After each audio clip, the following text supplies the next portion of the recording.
বন্ধুরা, আমরা যারা স্মার্টফোন ব্যবহার করি, সো আমরা ব্রাউজিং এর ক্ষেত্রে অনেক ধরনের ব্রাউজার ইউজ করে থাকি। সো আজকে আপনাদেরকে খুবই ছোট একটি ব্রাউজারের সাথে পরিচিত করে দেব। আশা করি ব্রাউজারটি আপনাদের খুবই ভালো লাগবে। বিশেষ করে যাদের ফোনের র্যাম ছোট তাদের খুবই কাজে দিবে।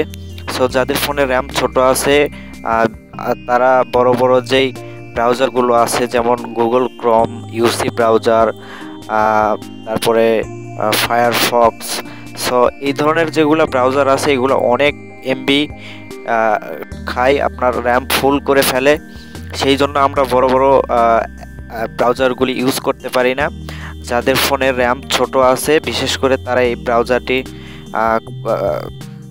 ইউজ করতে পারবেন এবং ব্রাউজারটি আশা করি আপনাদের খুবই ভালো লাগবে। সো সিম্পলি যেটা করবেন, আপনারা গুগল প্লে স্টোরে আসবেন। প্লে স্টোরে আসার পর ফার্স্ট মিনি ব্রাউজার এটা লিখে সার্চ দিলে ব্রাউজারটি চলে আসবে। আপনাদের যদি খুঁজে পেতে সমস্যা হয়, ভিডিও ডিসক্রিপশনে ব্রাউজারটি লিঙ্ক দেওয়া আছে, সেখান থেকে আপনারা খুব সহজে ইনস্টল করে নিতে পারবেন। সো এটা ছোট বলতে আপনার অনলি 800 কেবির একটি ব্রাউজার, তো বুঝতেই পারতেছেন অনলি 800 কেবির একটি ব্রাউজার আপনার ফোন মেমোরি মোটেও জায়গা নেবে না এটা।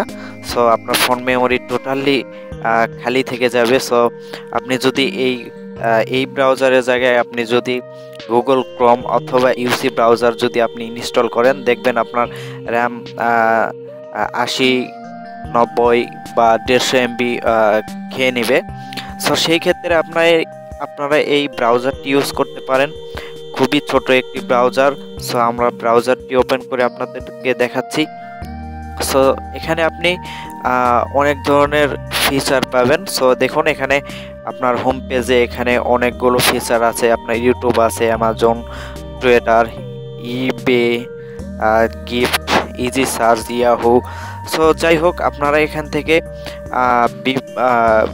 আপনার ক্রোম ব্রাউজার যেভাবে ব্যবহার করেন আপনারা সেম প্রসেসে এই ব্রাউজারটিও ইউজ করতে পারবেন। এবং এখানে আমরা যদি সেটিংসে যাই, সেটিংসে গেলে এখানে আপনি অনেক ধরনের ফিচার পাবেন। আপনার ক্রোম ব্রাউজারে যে সব ফিচার আছে তার থেকে অনেক বেশি ফিচার আছে এখানে, আপনারা এখান থেকে ইউজ করতে পারবেন। দেখুন, এখানে অনেক ফিচার আছে।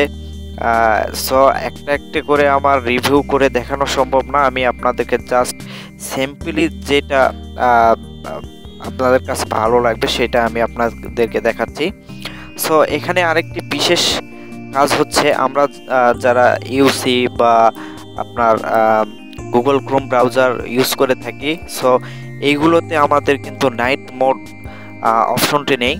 সো সেই ক্ষেত্রে আপনি চাইলে এখান থেকে নাইট মোড অপশনটি চালু করে দিতে পারেন।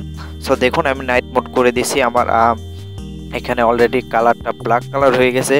সো নাইট মোড এটা খুব ভালো একটি অপশন। সো নাইট মোড হচ্ছে, আমরা যারা স্মার্টফোন ব্যবহার করি, ফোনের যে একটা ব্লু লাইট থাকে, এই লাইটটি আমাদের চোখে লাগে এবং এই চোখে লাগার ফলে আমাদের চোখের সমস্যা হয়ে যেতে পারে। সো এই ক্ষেত্রে আপনারা যখন নাইটে অর্থাৎ রাত্রে আপনারা যখন এই ব্রাউজারটি ইউজ করবেন, অবশ্যই নাইট মোডে চালাবেন, তাহলে আপনাদের চোখে কোনো ইফেক্ট করবে না। সো এই ক্ষেত্রে আপনার চোখ কিছুটা হলেও সুরক্ষা থাকবে। সো তারপরে যেটা আপনারা এটা একটা একটা করে দেখে নেবেন, এখানে খুবই দারুণ দারুণ ফিচার আছে। জাস্ট আমি সেটিংসে যে আপনাদেরকে দেখাচ্ছি। এখানে আপনারা আরেকটা যেটা কাজ করতে পারবেন, এখানে দেখুন কাস্টমাইজ লেখা আছে। এই কাস্টমাইজে ক্লিক করার পরে আপনি এখানে দেখুন হোম পেজ ব্যাকগ্রাউন্ড। সো আপনার এই হোম পেজ ব্যাকগ্রাউন্ডে আপনি চাইলে আপনার ছবিও সেট করে দিতে পারেন। সো আমি এই যে দেখুন সেট লেখা আছে, এখানে ক্লিক করব। ক্লিক করার পরে দেখুন আপনার এখানে গ্যালারি চলে আসবে। গ্যালারি আসার পরে আপনি এখান থেকে আপনার ইচ্ছা মতো একটা ছবি বেছে নেবেন। সো আমি এখানে আমার একটা ছবি নিয়ে নিচ্ছি। নেওয়ার পরে দেখুন অলরেডি আমার এটা সেভ হয়ে গেছে। আমি আপনাদেরকে ব্যাগে গিয়ে দেখাচ্ছি।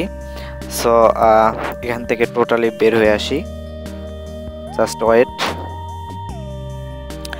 আসার পরে জাস্ট আপনারা প্রবেশ করুন। দেখুন আমার কিন্তু অলরেডি ব্যাকগ্রাউন্ডে আমার ছবি চলে এসছে। এখান থেকে আপনারা দেখুন লেখা আছে প্লাস, প্লাসে ক্লিক করার পরে আপনারা এখান থেকে অন্য যে কোনো কিছু এখানে অ্যাড করে নিতে পারেন আপনার হোম স্ক্রিনে। আমি জাস্ট যদি এখানে ফেসবুক অ্যাড করতে চাই, FACEBOO, ওকে, ফেসবুক টাইটেলে লিখবেন ফেসবুক, তারপরে google.com-এও এখানেও লিখবেন ফেসবুক, লেখার পরে ফেসবুক লিখে দিলাম। লেখার পরে জাস্ট অ্যাডে ক্লিক করবেন। ক্লিক করার পরে আপনি ব্যাগে আসুন। আসার পরে জাস্ট আপনি একটু বের হয়ে যাবেন। বের হয়ে আসার পরে আবার দেখুন আমরা যখন ঢুকবো, দেখুন এই যে দেখুন আমাদের এখানে কিন্তু এই যে ফেসবুক এখানে চলে আসছে। এই যে এটা হচ্ছে আমাদের ফেসবুক, এটা আমাদের হোম পেজে চলে এসেছে। সো এই হচ্ছে অ্যাপটির কাজ এখানে। তারপরও আপনারা সেটিংসে গেলে এখানে অসংখ্য সেটিংস আছে, আপনারা এখান থেকে সবগুলো দেখে নেবেন। সো একটা একটা করে সব আমার দেখানো সম্ভব না, অনেক বড় ভিডিও হয়ে যাবে, কারণ এখানে এত ভালো এবং এত ফিচার আছে যে আমি 20 মিনিটও আপনাদেরকে রিভিউ করে শেষ করতে পারবো না। সো আপনারা দেখে নেবেন। আমার পক্ষে এই মুহূর্তে একটা একটা করে রিভিউ করে দেখানো সম্ভব হচ্ছে না। সো বন্ধুরা, আশা করি ভিডিওটি ভালো লেগেছে। ভালো লেগে থাকলে অবশ্যই ভিডিওতে একটা লাইক দিবেন, কমেন্ট করবেন, ভিডিওটি বেশি শেয়ার করবেন এবং আমার চ্যানেলটি সাবস্ক্রাইব করবেন। সো আগামীতে আশা করি আরও ভালো কিছু নিয়ে কথা হবে। ততক্ষণ আমাদের সাথে থাকবেন। আল্লাহ হাফেজ।